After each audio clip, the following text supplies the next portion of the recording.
I carved and gifted the Terminator pipe to Arnold on his birthday and he sent me a photo. Art! I'm calling shenanigans. The text looks like it was added on top of an image in Photoshop. It does not look hand-signed. Governor Schwarzenegger, the actual Arnold account says, I signed it on my machine, using my hand and a stylus, like I said I would on the first Reddit post. So I think it counts as hand-signed. Everything is not a conspiracy, sometimes you can just enjoy things. True.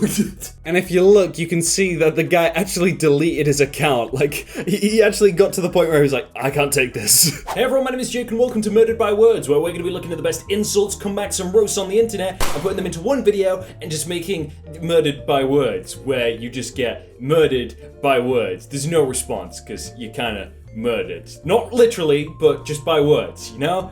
Enjoy! All Lives Matter is a racial response to Black Lives Matter, meaning all races matter. Some people deserve to die. This dude signed his own death warrant. Wait, I'm just pointing out that you said all lives matter, and then some people deserve to die in the span of 2 sentences. So, what is it? Yeah, you gotta be consistent. Like, even if you're wrong, just be consistently wrong so you don't look stupid. If it wasn't for 17-year-olds with guns, you'd still be British, yeah! You mean like Canada, which has universal healthcare for all, a tax rate similar to the US, and a $1 trillion debt instead of a $27 trillion debt like we have in the United States. You mean like that? Yeah, gosh, real glad they gave us a lot of guns. That must be why we have so many gun-related deaths. Oh well.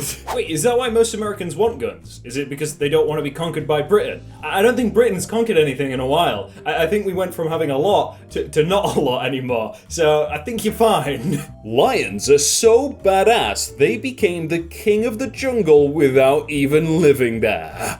Well, jungle is an Indian term for wasteland or untamed areas. British Empire adopted it to mean any areas that they considered untamed. Here is the Wikipedia. This song was written in 1920s by a South African who would consider the savannah a jungle. Later, the idea of jungle slowly came to mean just tropical rainforest. In 2020, OP is learning about etymology and linguistic exchange. Asiatic lions do live in the forests of India, so OP is wrong either way. Like, sure, you did murder him by words, you got all your facts, but you must be boring at parties, right? Only 6% of the 150,504 reported deaths were directly due to COVID, but 100% of the people who wore masks without question are sheep. Haha. I have type 1 diabetes. I am healthy enough to run ultramarathons. If I get attacked by a bear and the ICU has trouble managing my blood sugar while caring for my bear attack wounds, and I die, the bear is the cause of my death. Thanks for coming to my TED Talk. Oh, you're a sheep though. Oh, I'm not putting a sheep. Like, who cares if you're a sheep? What? I for one think sheeps are pretty cool. They have wool, they keep them warm, they're pretty, that's pretty much it, but they got wool, so I'd rather be an alive sheep than a dead wolf. How about that? I don't usually ask astrology questions, but I really wonder, why do I always catch myself having conversations in my head? Is it because I'm a Virgo? I talk to myself about literally everything, and sometimes it's suffocating. Oh no, it's called thinking. Yeah, it's what you do with your brain. Ex-con skips job interview, takes shirt off of his back to save car crash victim. Wow. Imagine rescuing someone from a car crash, risking your own life, and then being called an ex-con. His name is Aaron Tucker. Yeah, I agree, he should have just been called by his name, but I guess it was to show, like, maybe you can go through reform or something? I don't know. They should have just said his name. DC says, to a hero who transcends universes, Wakanda forever. Rest in power, Chadwick. Wait, why would you advertise your competitor? Because not everything is an advert. Some things are just people feeling sad because a great actor has died before his time and we'll miss him. Also, it's your. Yeah, I feel like people think everything is just a competition with companies like this. Like, sometimes it's just a nice person-on-person thing, right? 2 weeks ago, I was a confirmed COVID case, and it sucked. Sick to my stomach, hard time sleeping, aches and all that. 1 week ago, I was rushed to the ER and then taken by ambulance to the University of Utah Respiratory ICU. My oxygen was so low that I almost died, almost went on life support, and almost sent my kids through life without a dad. But I've always been resilient, and a week later I am back home, working and loving life, albeit a little harder to breathe nowadays. Having almost died, I stand by my assertion that COVID is being blown out of proportion to serve a higher greed. Masks are stupid and so is social distancing. If you are at risk, take care of yourself, but don't give up a good life because someone else tells you to be afraid. Oh no, you have to be a special kind of stupid to think taking precautions is fear instead of what it really is, common sense. Does he look when crossing roads? He better not, otherwise he's living in fear of being hit by a car. Does he wear a life jacket in the water? He better not, otherwise he's living in fear of drowning. Does he wear high-vis clothing and a helmet when cycling? The list is essentially endless. You take sensible precautions to ensure you live a good, long life. He's certifiably insane, to be honest. I genuinely think this guy is actually insane though, because who gets that? All of those things is like afraid of his kids not having a dad, and then goes, you know what? It was fine though. Like, I managed to push through it, and a lot of people probably won't be able to, but it's fine. You're just a sheep. My mum's screen brightness is brighter than my future. Well, your mum's screen doesn't even have to be on for that to be true. Bruh, you didn't have to do him like that. Ladies and gentlemen, we have just witnessed a murder. Poor guy. Blank is feeling angry at the Cowshed at Hucknall.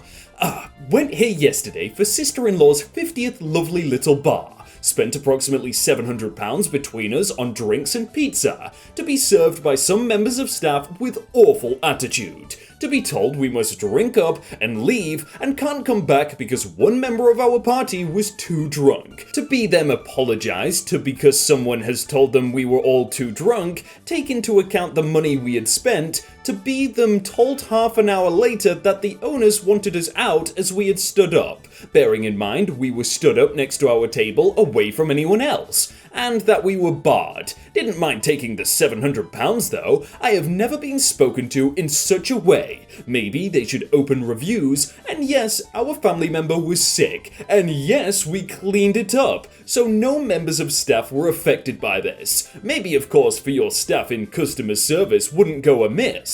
Rude staff huffing and puffing because they had a large round to bring out. Hopefully you understood that well. It wasn't written very well, but this is the response. Hi Blank, thanks for reaching out. We love feedback, whether it be positive or negative. We especially love feedback like this so others can see the type of people we have to deal with sometimes. First of all, I'll address the £700 that you and your party claim to have spent. Now, we both know this isn't true, don't we, Blank? It's not even remotely accurate as to what you spent, but I'll crunch the numbers for you. Our most expensive pizza on the menu is £9. This means that if you ordered only pizzas, you'd have to order 77 of them to be even close to spending £700. You didn't order 77 pizzas, Blank. But let's talk drinks. The most expensive drink we sell is a double gin and mixer at £6.10. This means you'd have to order 115 of these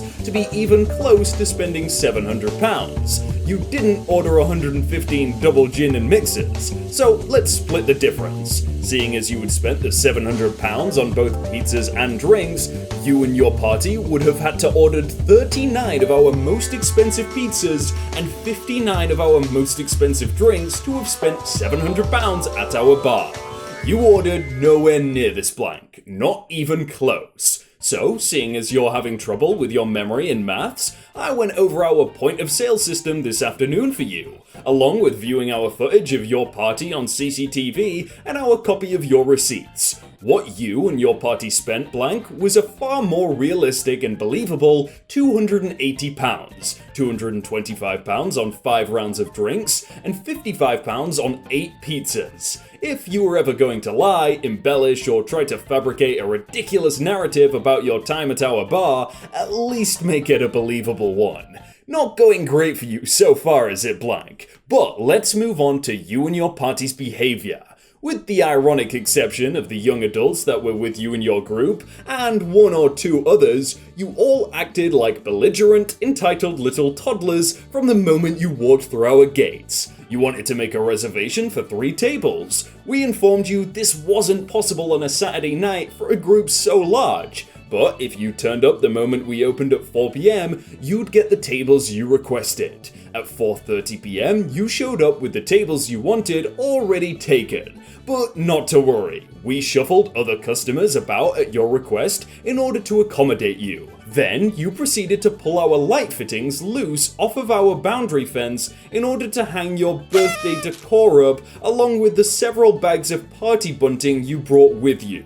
We allowed members of your party to bring in food from other venues to circumvent their food allergies. We cleaned up all the smashed pint glasses you broke and birthday cake you dropped and smeared all over our tables and benches, and tolerated the many loud family rows you were having with each other. Rather than treat our staff like human beings that are just trying to earn a wage, you decided to treat them like your own personal servants, clicking your fingers, shouting, swearing and barking your orders at them, to the point one was almost in tears and refused to deal with you anymore. You were constantly being warned by our door staff about staying seated and observing social distancing, of which you refused to do either. You were the loudest, most obnoxious group in the whole bar, just being a nuisance in general, and other customers were starting to complain about you at this point.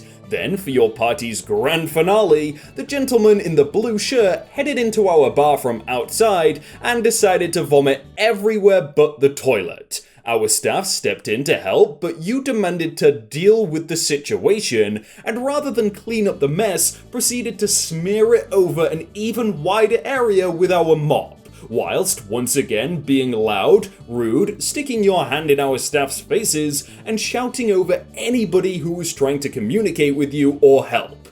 Don't worry, the staff member that you nearly had in tears earlier on cleaned it up for you. We'd love to have the reviews feature on our page turned on, but people like you are the very reason we don't, because there's no way to negate them once they are left, whether they are a fair review or not. Nobody, not staff, door supervisors, or myself, had barred you that night. After all, nobody was hurt, and we've all drank too much and regretted it the next day. We don't bar paying customers on a whim. You could have come back, apologized, been given the "don't let it happen again" speech we've all had at one point or another, and we'd all have moved on. But no, instead you ran straight to the internet, played victim, and told a pack of lies. So now consider this your official barring. Don't you or your group ever set foot through our doors again.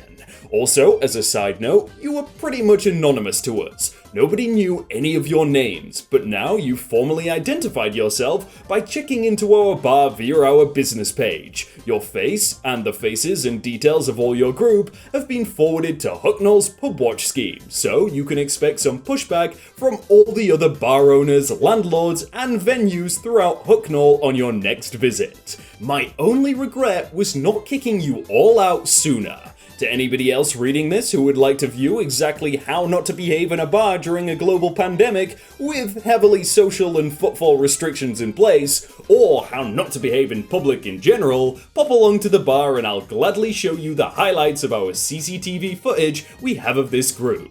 Sorry for the long post, folks, but this needed addressing. Lots of love, as always, Team Cowshed. Yeah, I'm sorry, that was kind of a long post, but it was worth it. Like, oh, that was murdered. That murdered by words right there. That's public as well. You can see this Karen's like profile and everything. She's probably gonna have to private delete everything after that. And I actually was gonna call up the place and be like, yo, can I have the footage so I could show it? But they're closed right now. But if they open up in like a future video, I'll just call them and see if we can get it, because that sounds like I wanna watch it. Elon Musk showcases his Neuralink tech successfully wired in a pig's brain. And how did the cop react?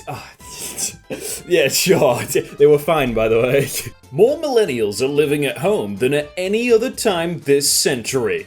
Oh, shocking that the generation that's petrified of hard work would rather sit home and play video games. The worthless generation. Ah, here's an idea. Let's change the script. Instead of blaming millennials for living at home with their parents, maybe we should look at how boomers left millennials with a broken society that won't let their children earn even a living wage. Please stop saying that Native Americans are Mexican. They fought Mexico. If Mexicans are indigenous people like they claim, why don't Mexicans speak native tongue? Why Spanish? And why don't Native Americans speak Spanish? Cue the Jeopardy music. Mexicans speak Spanish for the same reason Native Americans speak English, you dummy colonizer. There's no point even trying to murder someone by words who's already brain dead. Come on. Billie Eilish rejects Lil Pump's offer to wife her. He says, "You're the love of my life." Lil Simp. Aww. Well, she said no because it would be illegal to marry someone who still hasn't said his first full word. No, they've got a point there though, haven't they? Update at 4 PM. The boil water notification remains in place for the affected suburbs while we are working with the Department of Health and Human Services and Melbourne Water to resolve the issue. If you think you're getting your bill paid, you're on another planet. What a joke. My grandparents grew up like this in war-torn Europe. Never thought I would see the day. Wait, are you really comparing their experience with a couple of days having to boil water?